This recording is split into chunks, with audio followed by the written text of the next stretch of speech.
इस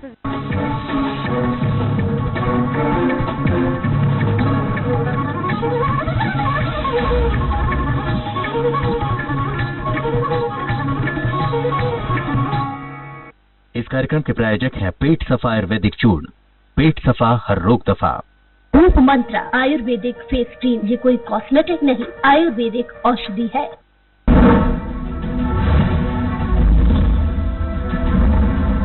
आप देख रहे हैं नंबर 1 प्रोग्राम जनता मांगे जवाब।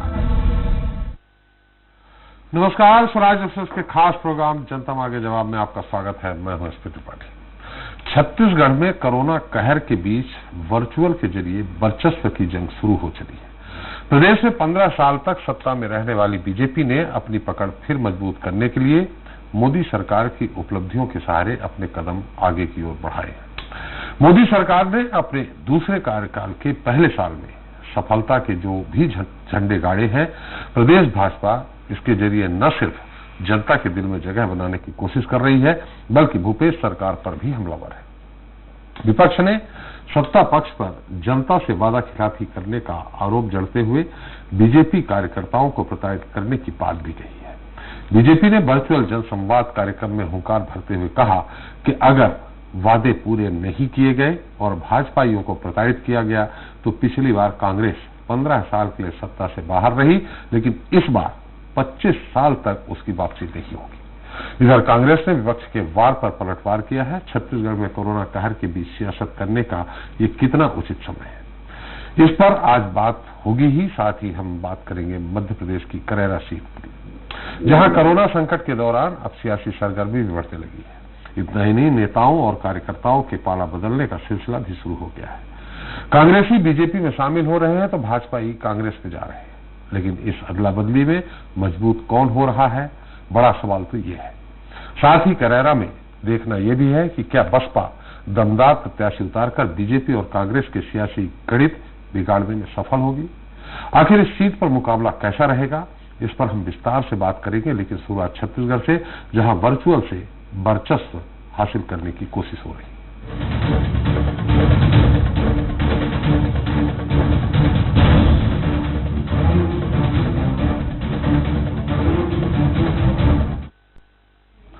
तो छत्तीसगढ़ में बीजेपी को नया नेतृत्व मिलने के साथ ही अब सियासत गर्माती जा रही है।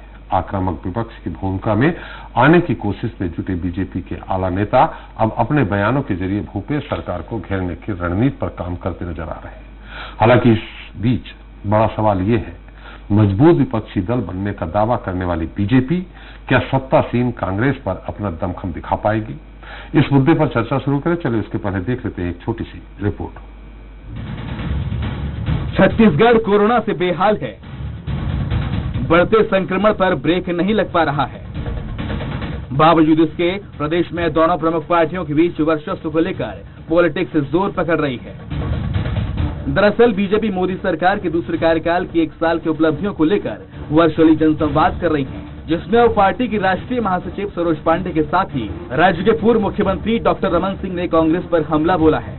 सरोज पांडे ने भूपेश सरकार पर बीजेपी कार्यकर्ताओं को प्रताड़ित करने का आरोप लगाते हुए कहा है कि अगर ऐसा ही रहा तो कांग्रेस राज्य की सत्ता में 25 साल तक नहीं लौट पाएगी। जबकि रमन सिंह ने कांग्रेस सरकार पर एक बार फिर वादा खिलाफी का आरोप जड़ा।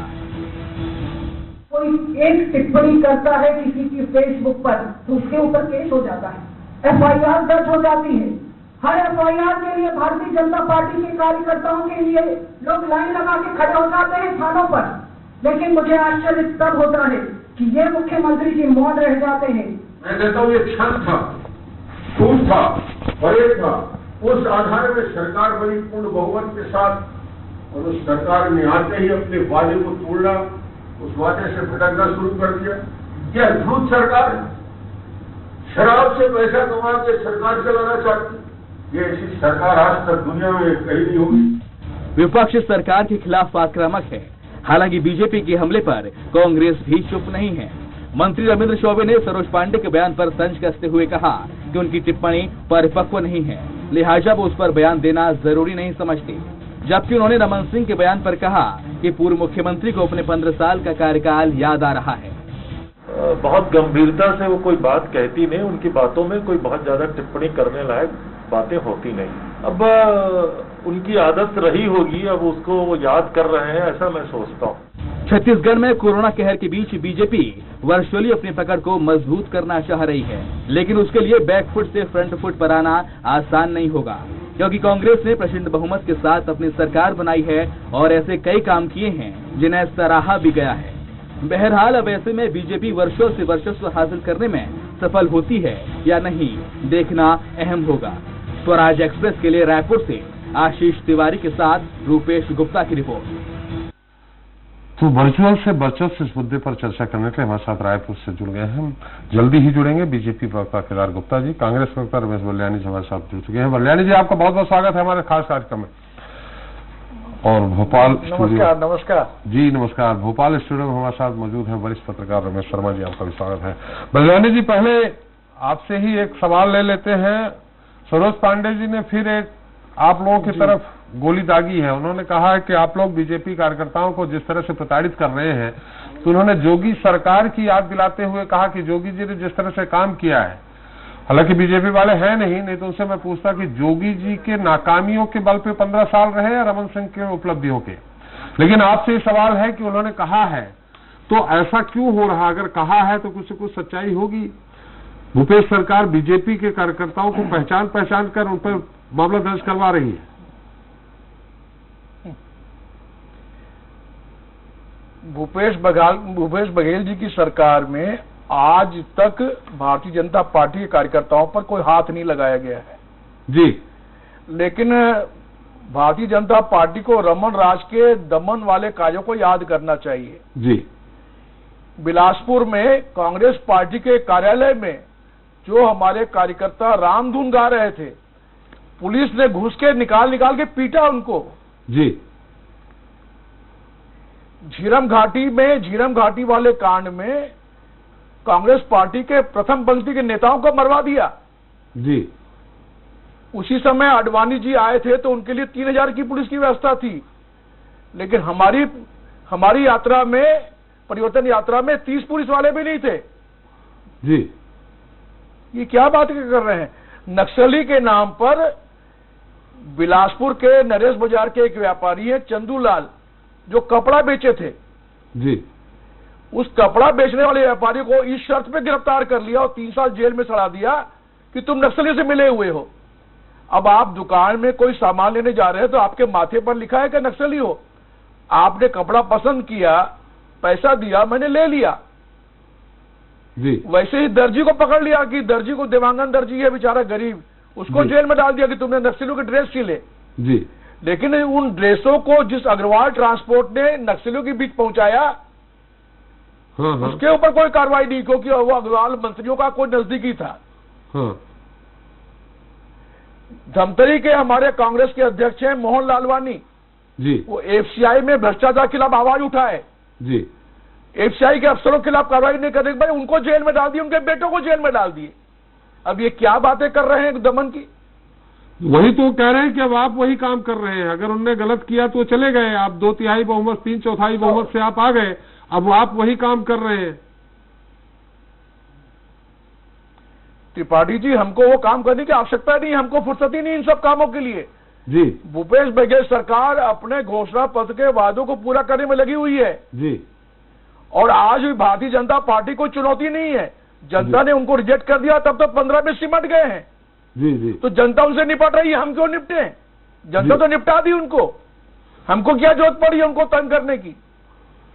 लेकिन 15 में अब आज आया है भारतीय जनता पार्टी नेता नक्सलियों को हथियार सप्लाई दे जी। लेकिन बलियानी जी, अगर पकड़ में आ गए तो उसको हम क्या करें?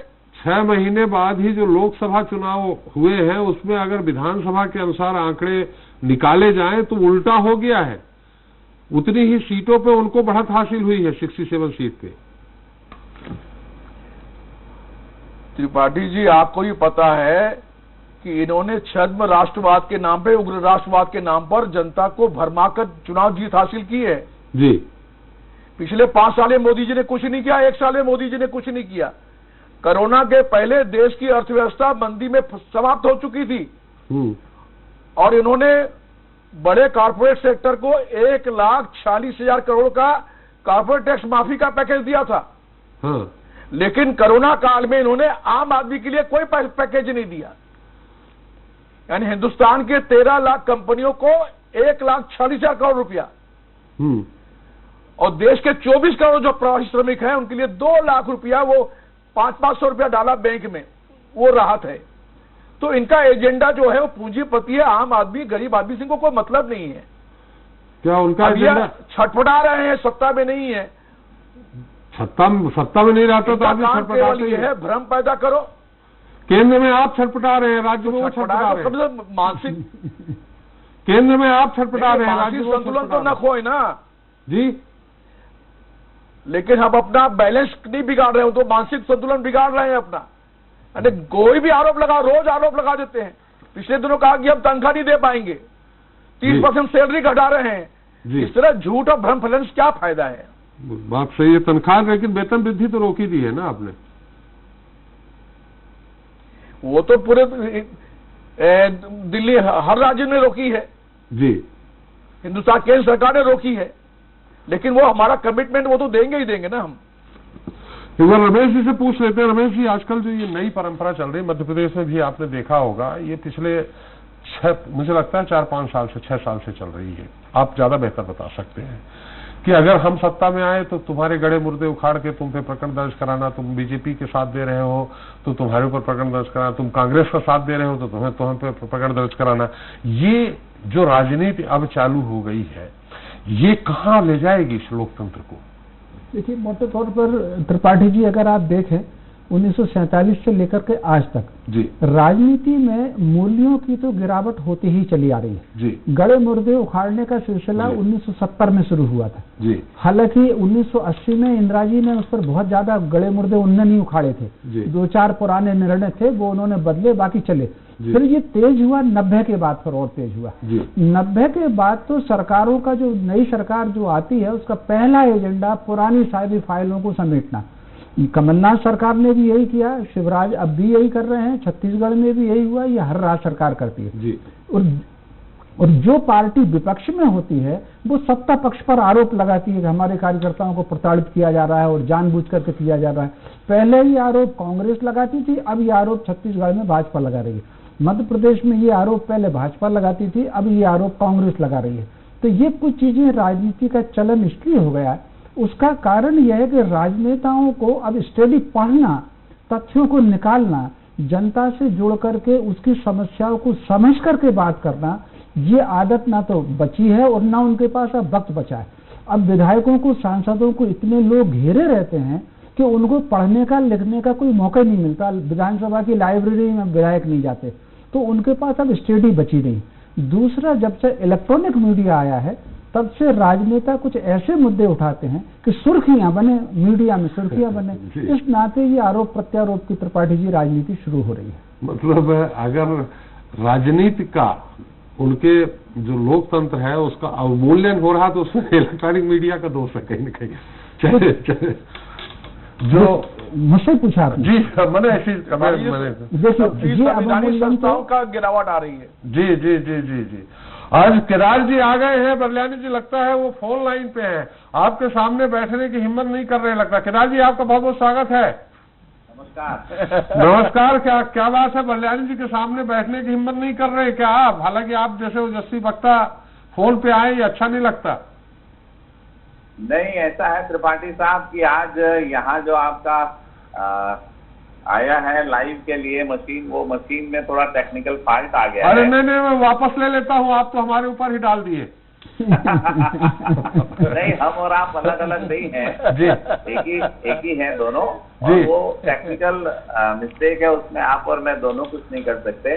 और ईश्वर की ऐसी इच्छा होगी कि इतना झूठ बोलने वाले और इतने भ्रष्टाचारी लोगों के सामने आज केदार नहीं बैठे, फोन लाइन में आ जाए, तो शायद मालिक की इच्छा होगी, इसलिए ऐसे बैठ गया। रमेश भैया हम सबके मार्गदर्शक हैं, वरिष्ठ हैं जी, हमेशा उनका प्रेम मिलता रहता है जी। सवाल हमारा केदार जी आपसे ये है कि आपके आज भविष्य वक्ता नेत्री जी हैं, उन्होंने इसके पहले एक भविष्यवाणी की थी कि सरकार बहुत जल्दी गिरने वाली है, आयु बहुत कम है भूपेश सरकार की।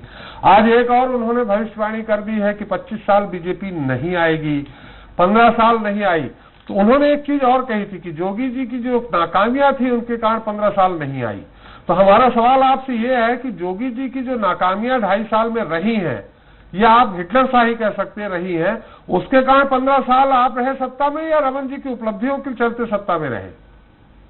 नहीं, जब शासन आया तो निश्चित रूप से अजीत जोगी जी की हिटलर शाही थी और बहुत सारे नियम उन्होंने ऐसे जन विरोधी बना दिए थे कि जनता जिन्हें स्वीकार नहीं कर रही थी।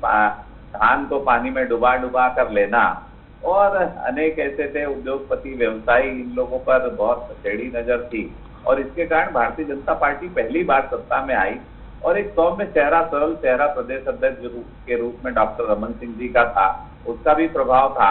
फिर डॉक्टर रमन सिंह जी की कार्यशैली के कारण लगातार यहाँ कृषि के क्षेत्र में, उद्योग के क्षेत्र में, व्यापार के क्षेत्र में, महिला सशक्तिकरण में, बेरोजगारों को रोजगार देने के अवसर में काफी काम हुए और लगातार 3 टर्म तक छत्तीसगढ़ प्रदेश की जनता ने डॉक्टर रमन सरकार को भरपूर सहयोग दिया और इसलिए हम 15 साल तक जनता की सेवा करते रहे। तो आपकी जो भविष्य वक्ता जो है आदरणीय नेत्री जी हैं, जो सरोज पांडे जी हैं, वो तो यही कह रही हैं कि जिस तरह से आप बीजेपी के कार्यकर्ताओं को भूपेश सरकार प्रताड़ित कर रही है, उसके कारण वो अब 25 साल नहीं आएंगे। उनकी भविष्यवाणी कितनी सफल होगी? निश्चित रूप से ये भविष्यवाणी एक चीज को लेकर नहीं है। माननीय सुश्री सरोज पांडे जी का अपना एक राजनीतिक लंबा अनुभव है और राष्ट्रीय महामंत्री हैं और अनेक पदों पर वो रही, विधायक रही, सांसद रही, महापौर रही और राज्यसभा से भी सदस्य रही।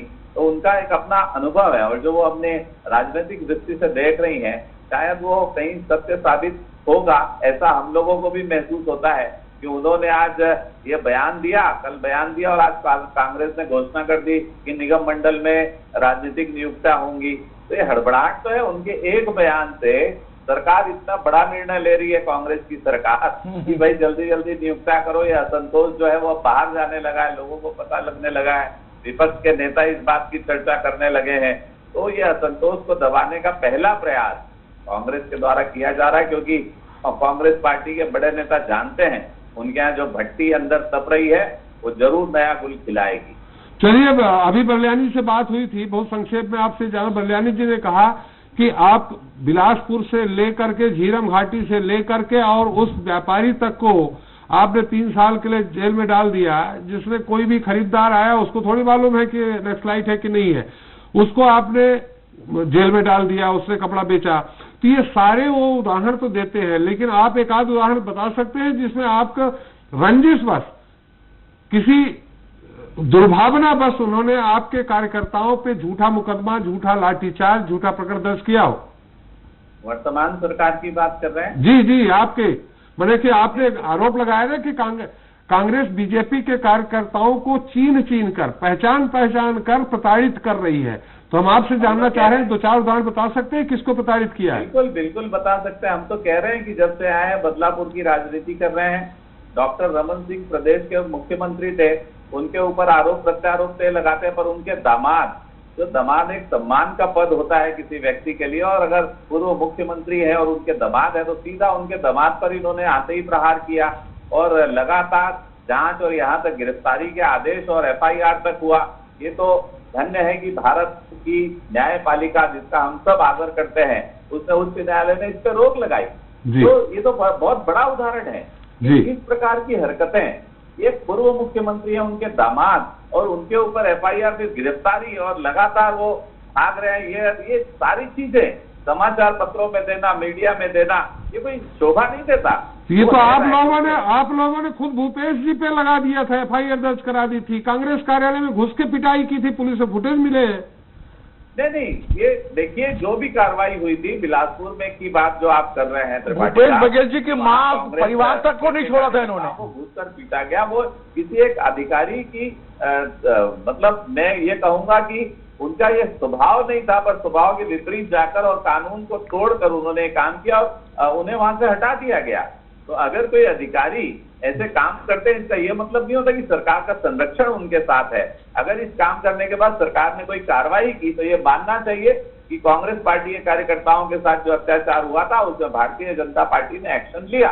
ये एक दूसरे के साथ सिर्फ हटा देना काफी था क्या केदार जी? हटा देना केवल काफी था क्या? एक सिर्फ और डाला, पिटाई कर डाली, लोगों को लहूलुहान कर दिया और आपने हटा दिया। आपने उनके खिलाफ कोई इंक्वायरी चालू की, उनके खिलाफ कोई FIR दर्ज कराया कि आपने गलत कानून हाथ में लिया?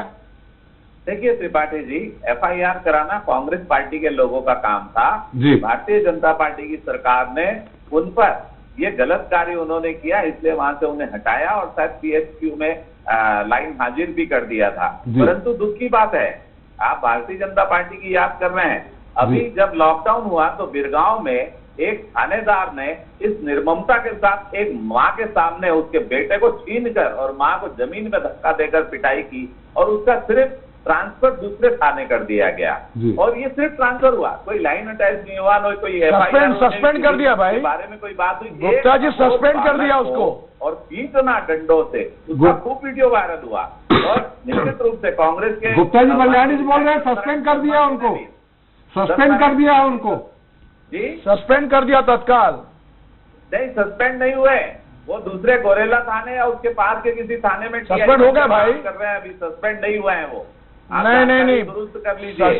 मैं सस्पेंड कर दिया, मैं आपको जानकारी जी का आप अपनी क्षेत्र के विधायक है जहाँ उस लड़के की बर्बरता के साथ पिटाई हुई थी, उन्होंने जरूर एक्शन लिया इसका और निश्चित रूप से पानी सत्यनारायण शर्मा जी इसके लिए धन्यवाद के पात्र हैं।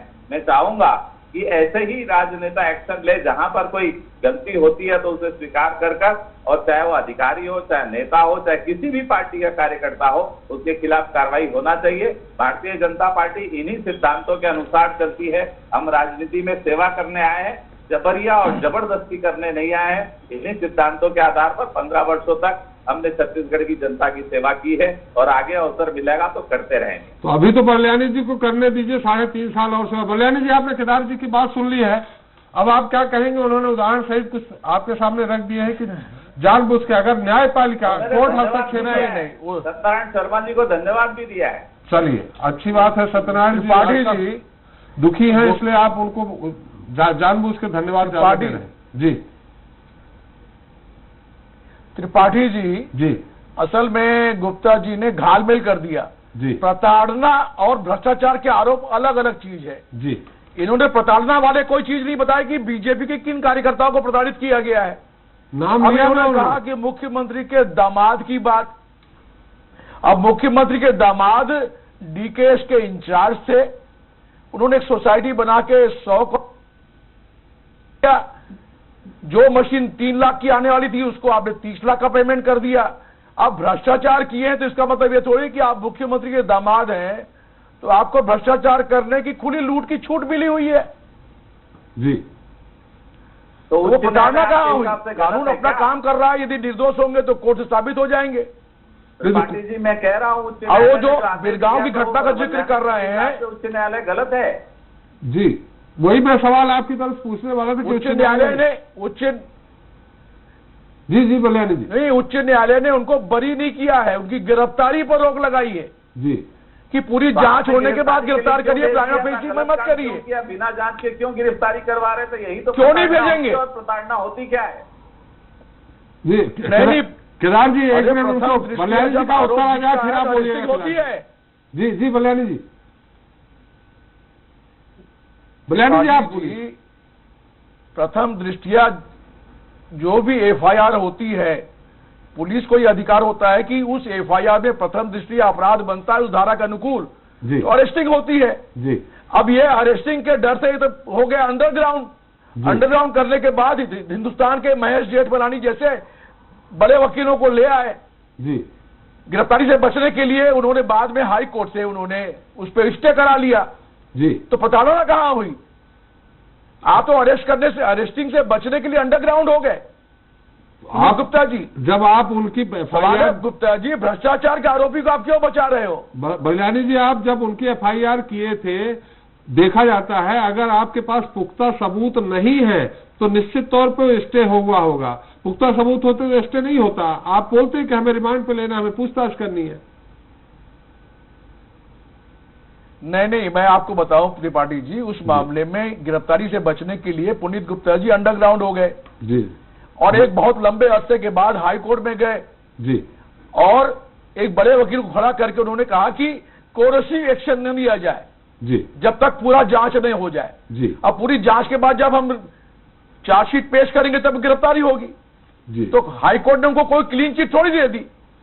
जी चलिए, एक ही आपने उदाहरण दिया है गुप्ता जी, एक आध दो और उदाहरण और दे देते हैं जी। गौरी शंकर श्रीवास हमारा अब बिरगांव वाले एक मिनट गुप्ता जी, बिरगांव गुप्ता जी कुछ और बता रहे हैं बल्लानी जी।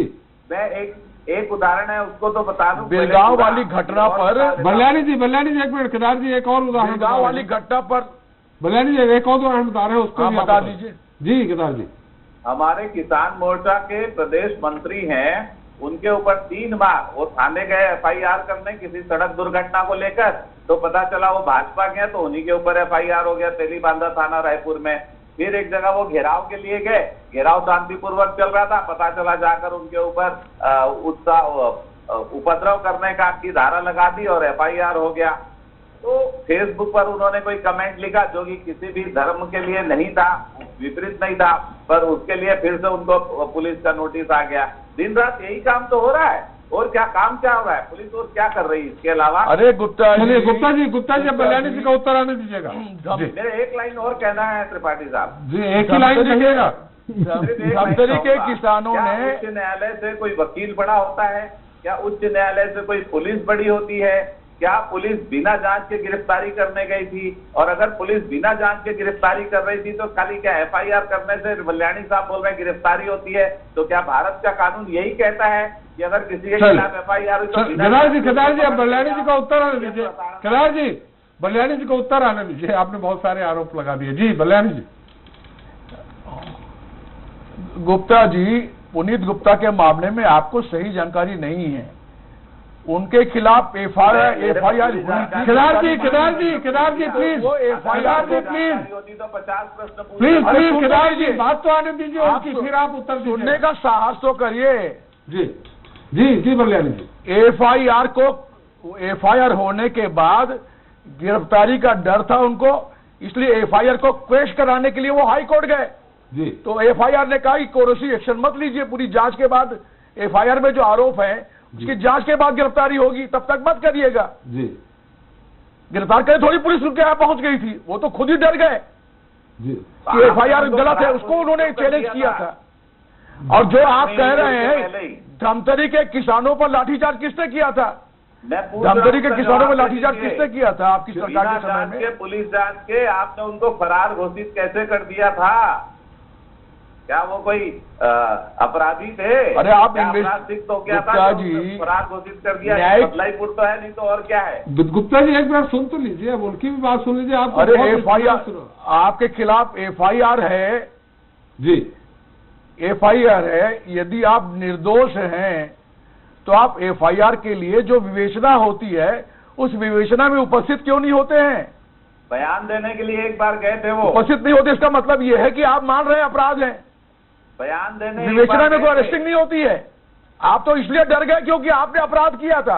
रिकॉर्ड बोल रहे हैं, चार्टर्ड अकाउंटेंट बोलता है कि जो गुप्ता जी ने ऑडिट रिपोर्ट पेश की है उसमें दस्तखत मेरी नहीं है, उसमें जाली दस्तखत है जी। अब बताइए 100 करोड़ रुपए का आप घोटाला किए हैं, उसके ऑडिट रिपोर्ट भी फर्जी दे रहे हैं, और फिर आप गुप्ता जी बोलते हैं कि पुनीत गुप्ता ईमानदार थे, मुख्यमंत्री के दामाद थे, कार्रवाई नहीं करना चाहिए। मतलब मुख्यमंत्री का दामाद होना मतलब अपराध से उनको क्लीन चिट मिलना चाहिए, ये आप कहना चाहते हैं? मैं कह रहा हूं आप हाई कोर्ट को चैलेंज कर रहे हैं बार बार। इसमें हाई कोर्ट को चेंज नहीं कर रहे हैं। हाई कोर्ट आप ऑर्डर पढ़ लीजिए। हाई कोर्ट, अरे अवमानना वाली बात नहीं है, हाई कोर्ट का हम पूरा सम्मान करते हैं। हाई कोर्ट ने कहा आप लोगों जांच करिए फिर गिरफ्तारी करिए, और बार बार आप प्रेशर कर रहे हैं कि मुख्यमंत्री का दामाद है, ऐसा नहीं है चाहिए। हमने ऐसी मांग कभी नहीं की। आपको जो कहना है वो कहते रहिए। राजनीतिक रूप से हमारा स्पष्ट मामला है कि आप प्रताड़ित ऐसा है, प्रताड़ित कर रहे हैं और प्रताड़ित करते रहते हैं। भारतीय जनता पार्टी के कार्यकर्ता इससे विचलित होने वाले नहीं है। चलिए अब उनको तो बोल लीजिए बल्याणी जी को, लेकिन आप ये तो बोलिए अपने जो भविष्य वक्ता नेत्री जी है कि ऐसे कुछ बयान वो क्यों दे रही है कि आप लोगों को सफाई देनी पड़े? मैंने कहा कि भट्टी जल रही है अंदर अंदर, वो उनको दिखाई पड़ रहा है। भट्टी उनको नहीं दिखाई पड़ रही है, आपको पड़ रही है। हाँ, उनके बयान आने के बाद घोषणा होती है कि निगम मंडल में नियुक्तियां होगी, जो कांग्रेस के अंदरूनी असंतोष को दिखाता है। तो चलिए ऐसा करिए, इसका भी जवाब सुन लीजिए, इसका भी जवाब सुन लीजिए। जी जी बल्याणी जी, इसका जवाब सुन लीजिए जी। ये निगम मंडल का मामला बहुत दिनों से पेंडिंग था जी। नगर निगम और पंचायत चुनाव कारण वो टल गया जी। अभी मुख्यमंत्री भूपेश बघेल जी ने कहा था कि विधानसभा सत्र होने के बाद निगम मंडल में जो अध्यक्ष उनका चयन किया जाएगा। फिर कोरोना संकट आ गया जी। कोरोना संकट के कारण उसको थोड़ा डिले हो गया जी। अब ये समझ रहे हैं कि हम इनकी धमकी चमकी से ये कर रहे हैं। हमारे पास अटूट हम अपने काम के मामले में जो घोषणा पत्र किया है वो तो पूरे देश में फैल गया है। तो आपकी अकेले छत्तीसगढ़ की नाकामी वजह से फैल गया।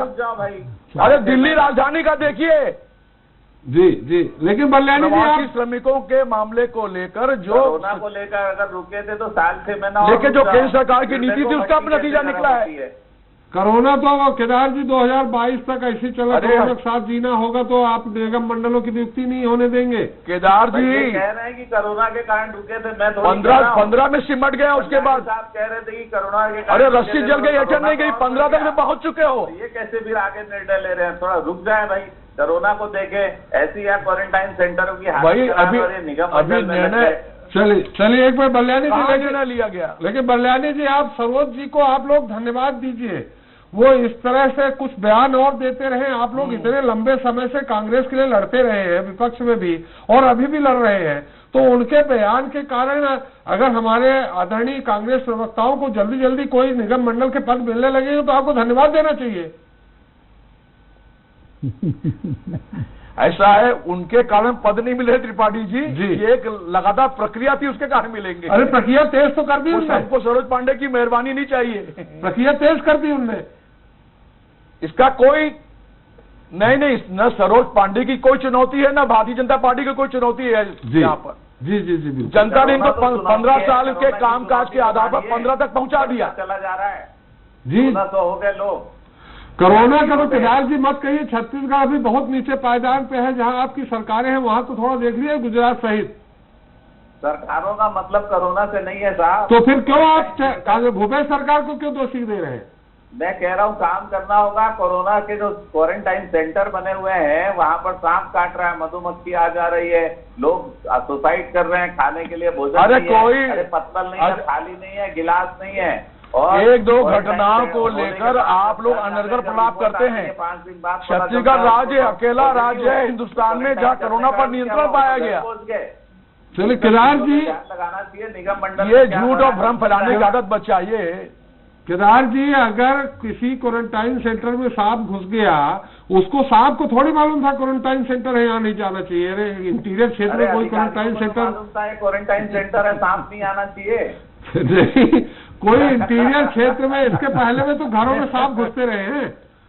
घर होता है, क्वारंटाइन सेंटर होता है, दोनों में फर्क है। ये अलग बात है कि सांप को नहीं मालूम था कि आप लोगों को इतना बड़ा मुद्दा मिल जाएगा, हम घुस जाएंगे। तो ऐसी बात नहीं है। अगर जनता की जान जाती है और अकारण जाती है, ये बड़ा मजाक की बातें करते हैं गुप्ता जी, थोड़ा गंभीरता से बात करिए। विपक्ष को सवाल उठाना बहुत सबसे ज्यादा है और मैं समझता हूँ जनता ये चाहती है हिंदुस्तान लापरवाही हो तो विपक्ष अब उनकी आवाज उठाए। चलिए, समय हमारा समाप्त हो रहा है। आप लोग भी चाहेंगे कि हमारे वरिष्ठ पत्रकार रमेश शर्मा जी इस पूरे बहस पर कोई कमेंट्स करें? देखिए, मोटे तौर पर दो बात है त्रिपाठी जी। एक तो इसमें कोई शक नहीं कि सरोज पांडे जी की आरोप से कांग्रेस में कुछ अलर्टनेस तो आई होगी, क्योंकि जैसे गोवा में हुआ, कर्नाटक में हुआ, मध्य प्रदेश में हुआ या गुजरात में भी जो विधायक कुछ चले गए, तो कांग्रेस में अलर्टनेस तो आई होगी और उनकी गति जल्दी आई।